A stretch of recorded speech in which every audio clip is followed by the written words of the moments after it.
Hello students, welcome to our channel. আজিলৈ আছো তোমালোকৰ মাজত এটা ইম্পৰ্টেন্ট নোটিফিকেশন এটো আসাম স্টেট স্কুল এডুকেশন বোৰ্ডে জাৰি কৰিছে 29 জুলাইত 2026 চনত অৰ্থাৎ যোৱাকালি এটো ওলাইছে 29 তাৰিখে ওলাইছে। ইয়াত কোৱা হৈছে যে যিসকল ছাত্ৰ-ছাত্ৰী এটো এটা বহুত ইম্পৰ্টেন্ট গতিকে ভিডিওটো স্কিপ নকৰাকৈ সকলোৱে চাই যাবা। এটো বহুত ইম্পৰ্টেন্ট ভিডিও হ'বলৈ গৈ আছে। ইয়াত কৈছে the considering severe damage by the recent flood in Charaideo, Shivsagar, Jorhat and Golaghat district, the Assam State Education Board has decided to issue duplicate copies of the pass certificate.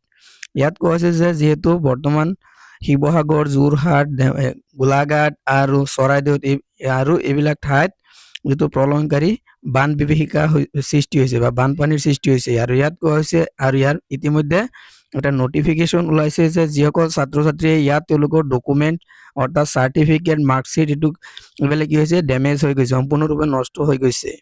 ইয়াত কোৱা হৈছে যে তেওঁলোকে ইয়াত পুনৰ তেওঁলোকে সাৰ্টিফিকেট বা marksheet লাভ কৰিব। ইয়াত কোৱা হৈছে admit card, marksheet and registration card related to SSLC and ASM and SS final examination আৰু এটো কোৱা হৈছে SSLC আৰু SS ফাইনাল দিয়া সকলোৰ বাবে তেওঁলোকৰ ডকুমেন্ট যদি কিবা ড্যামেজ হৈ গৈছে তেওঁলোকে কিন্তু পুনৰ লাভ কৰিব পাৰিব without charging any fee to flood victim of their district who lost such vital document। আৰু যিসকলৰ ডকুমেন্টছ এই বানপানীৰ সময়ত নষ্ট হৈ গৈছে তেওঁলোকে কোনো ধৰণৰ পইচা নিদিয়াকৈ তেওঁলোকে লাভ কৰিব পাৰিব বানপানীৰ ভুক্তভোগী লোকসকলে। ইয়াত কোৱা হৈছে যে such students person can or such student or person can apply in the official portal আৰু তোমালোকৰ ইয়াত SSLC Assam higher secondary SSLC অৰ্থাৎ সেৱাৰ পোৰ্টেলত আবেদন কৰিব লাগিব আৰু এক্সাম আৰু এটা আছে যে ইম্পৰ্টেন্ট কথা কৈছে আৰু SSৰ কাৰণে এপ্লাই কৰিব পাৰিবা আৰু কৈছে no police report is required to be uploaded in the portal while you applying।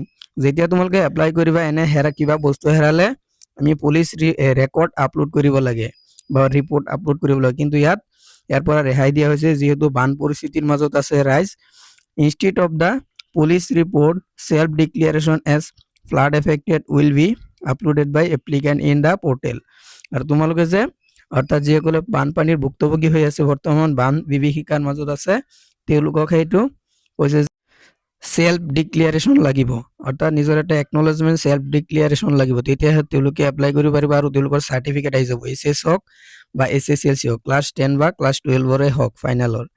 This fee waiver is being provided as the temporary specially relief measure for the affected student or person। আৰু এটো কিন্তু temporary, এটো চিৰস্থায়ী, এটো যিবোৰ ঠাইত বানপানী হৈছে সেইবোৰ ঠাইৰ কাৰণে এটো এটা চান্স, তেওঁলোকৰ এটো ক্ষণস্থায়ী চান্স কিন্তু চিৰস্থায়ী নহয়। গতিকে এইখিনি আছিল আজিৰ ভিডিওৰ মূল বিষয়বস্তু। যিসকলে এইটো চেনেল নতুনকৈ আহিছা চেনেলটো সাবস্ক্ৰাইব কৰি দিবা আৰু ভিডিওবিলাক ভাল লাগিলে বন্ধুবৰ্গলৈ শ্বেয়াৰ কৰি দিবা।